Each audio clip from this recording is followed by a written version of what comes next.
on my brothers. I'ma die a fucking millionaire, I put that on my mother. I ain't killer, but if he try step it to me, leave him under. Shout out PZ, I'm out in OKC, I got that thunder. Way up, and I put that on my brothers. I'ma die a fucking millionaire, I put that on my mother. I ain't killer, but if he try step it to me, leave him under. Shout out PZ, I'm out in OKC, I got that thunder. So we're doing a mixing tutorial today. It's like you can stop asking the guy on Fiverr to mix your music for $100, and it sounds like somebody ran it through a Barks root beer can. That ends today. And since I'm dropping a single with 𝘾𝙗, like a cosign type thing, I was like, yeah, let me just break down the mix for this. So yeah, the link for that is down below. It's being released December 31st at 12 a.m. Eastern time. So yeah, after the long intro, let's go and get in the video. So first off, here's a project right here. Let me just expand this right here. You can see the actual stems before I consolidated it. So let me just like unmute all of this right here. All right, so when Gio sent me the stems, he actually had 2 tracks, which is pretty typical when you're recording rap vocals. And what I did was I made sure that all the extra space in between the vocals was taken out.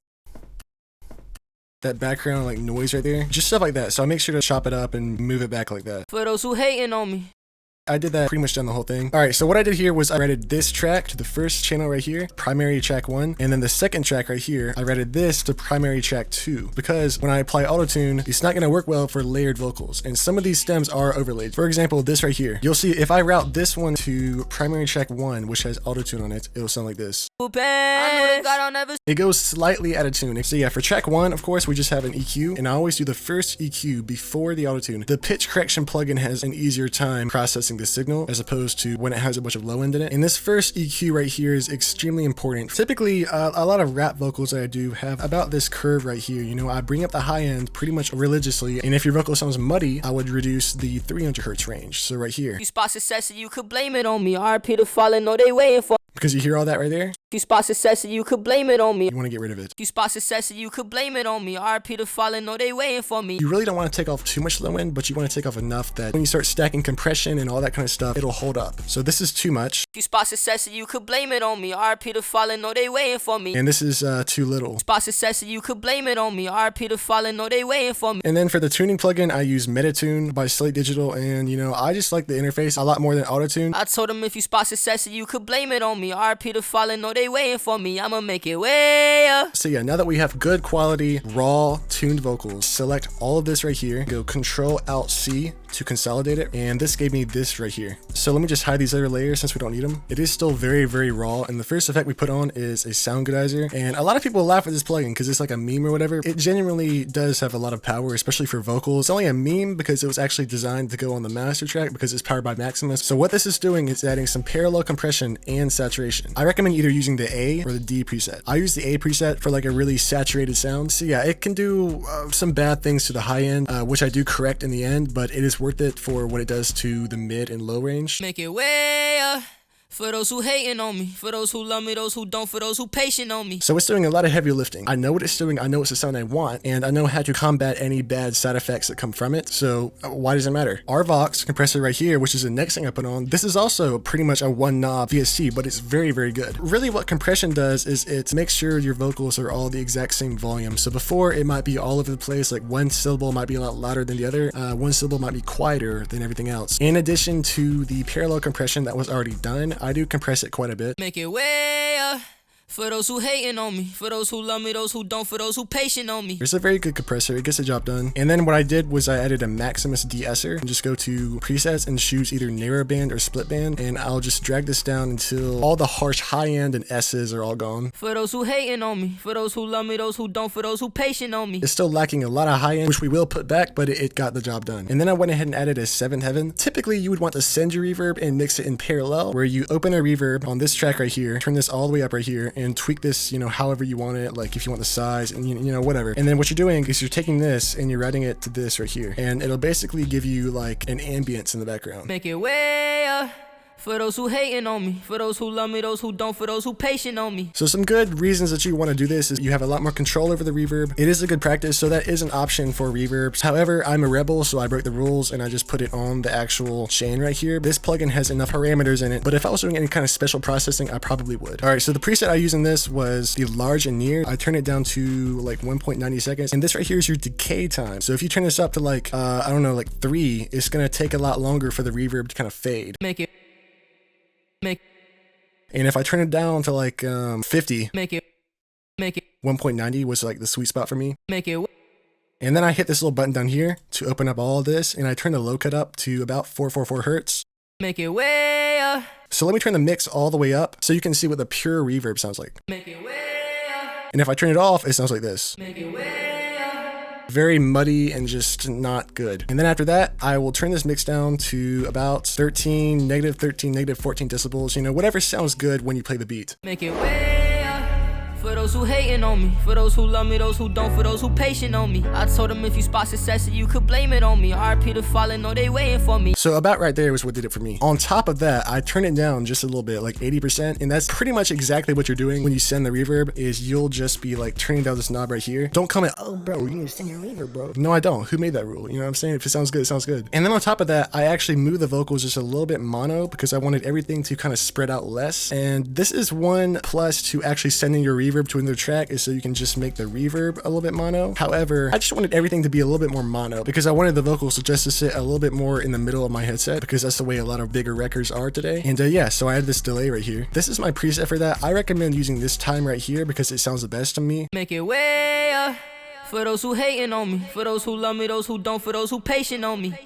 I also lowered the delay just a little bit right here, just the same with the reverb to give it more of a parallel feel. And then I used another compressor. It's very important that you get all the effects in this exact order. The reason I did another compressor after the effects is so it'll compress the effects as well, because I want to balance out the compression. I don't want all the compression done after the effects, and I don't want it all done before, because I want the vocal as a whole to be really tight. So I just added one more really aggressive compression module right here. Make it way up. For those who hating on me, for those who love me, those who don't, for those who patient on me. And then one more EQ. Way up.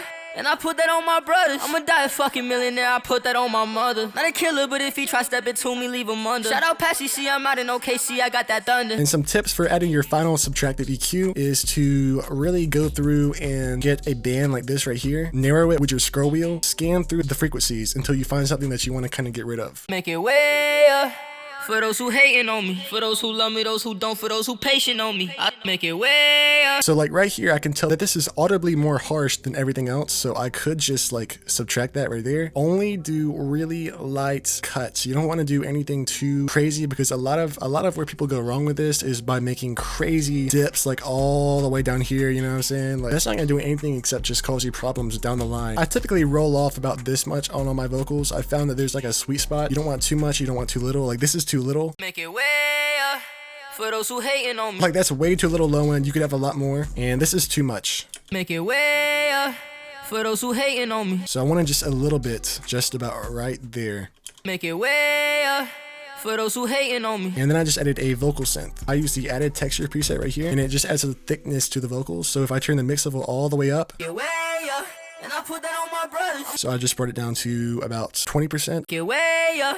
And I put that on my brothers. I'ma die a fucking millionaire, I put that on my mother. Not a killer, but if he try stepping to me, leave him under. Shout out Plz, I'm out in OKC, I got that thunder. It's the type of shit I used to dream about when I was younger. Gotta make it out, I'm making proud the ones that resting under. This little chopper got a twinkle on it, it's gon' make him wonder. Bitch from old town calling, how the fuck you get my number? And you can see right here where I actually dipped the 7th heaven in reverb because I wanted it to be like really dry right here. How the fuck you get my number? Alright, so for the ad-libs right here, I did the exact same thing that I did with this, where I just consolidated it. I went into all of this right here, I tuned all of this. Typically with ad-libs, you're gonna want to cut off a little bit more low end, so they kind of sound like this right here.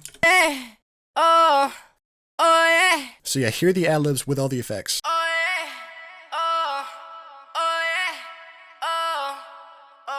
So with Soundgoodizer with the same A preset right here. And then a compressor. And then a Maximus DeEsser.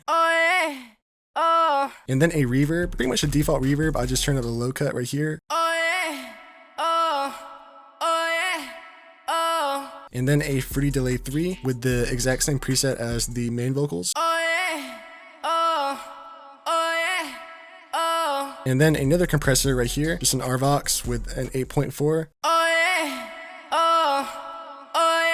And then another EQ to really, really drastically affect like the overall sound, to give it like a telephone effect.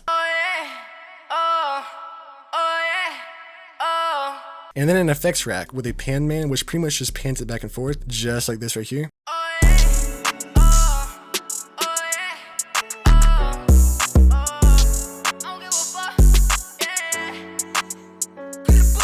I also recommend tuning a lot of these effects while the beat is playing, by the way, and not trying to do it with the soloed vocals. So like tweak your EQ while the beat is playing. My number hit decline on that bitch. I keep my eyes on that bitch. I see the lies and the tricks. That shit is tight to make you fumble. And then she rolling with her ops. I don't give a fuck. We finna jump. I call my chopper Stephen Curry cause it got a crazy jumper. How loud you have each one of these is really important. So really what I would do is I would get a reference track of kind of what you want it to sound like. So go download your favorite song and you want to listen to that song and you want to listen to how loud the vocals are in comparison to the beat. And you want to raise your vocals up exactly that loud. So the vocals are hitting at about -18 dB and the beat is sitting at about -12 right here. And then the ad-libs right here I have sitting at about -21. For my master chain right here, first of all, I just added another RVox compressor. I really love this compressor because it does a good job on everything, regardless of whether it's vocals, if it's a guitar, it does very well. Beginner friendly, so you don't need to worry about your ratio, threshold, all the other parameters.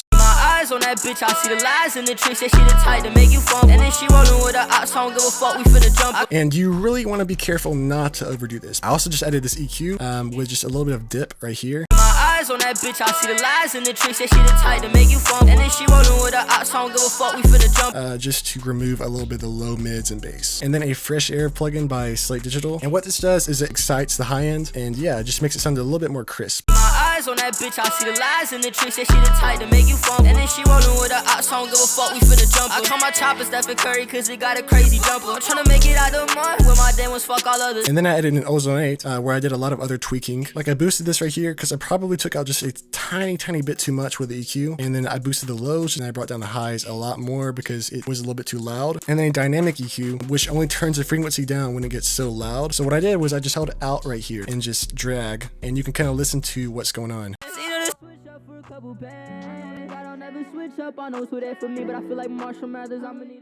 A lot of muddiness going on there that I really wanted to just kind of reduce. And then right here in the high end, and then I added an imager right here. You just hit the learn button and then play the song. Switch up for a couple bands. I don't ever switch up, I know who that for me, but I feel like Marshall Mathers, I'ma need a couple. For this lifestyle, I'm sick of this lifestyle. And when it stops moving is when it's finally processed everything. So I just moved the low end just in a little bit mono. Normally you want your low end to be in the center of your mix. And then I just kind of moved everything up to really kind of spread out everything more. High end, you don't really want to do it too much because it can really sound bad when processed by Instagram and all that. Switch up for a couple bands. I don't ever switch up, I know who that for me, but I feel like Marshall Mathers, I'ma need a couple. For this lifestyle, I'm sick of this lifestyle. One day it's gonna turn around my neck, gon' have a lighthouse. I just want them to remember me when God decides his lights out. Spent way too many years trying to figure my whole life out. And they spent way too much time trying to figure out what I be on. Now I got that size, boy, just like 𝕊𝕌𝔹𝕊𝐿𝐼. So many times I thought about giving up, but I had to carry on. Yeah, they can tell me that they love me, I still feel like I'm alone. Finally, I just added a maximizer, which is a limiter. Make sure to turn the character down to pretty low. You don't want it up here. It'll sound more like compression. And yeah, you're gonna want to put this at 0.0 dB. Sometimes you might have to bump it down to -0.1 to make sure that it actually is peaking at 0.0. And we'll just verify that with 𝕊𝕌𝔹𝕊𝐿 switch up for a couple bands. I don't ever switch up, I know who that for me, but I feel like Marshall Mathers, I'ma need a couple. For this lifestyle, I'm sick of this lifestyle. One day it's gonna turn around my neck, gon' have a lighthouse. And as we can see, is peaking nicely at 0.0 dB. It's at about -10 LUFS integrated. Just go ahead and render this out right here. And yeah, that's the final mix.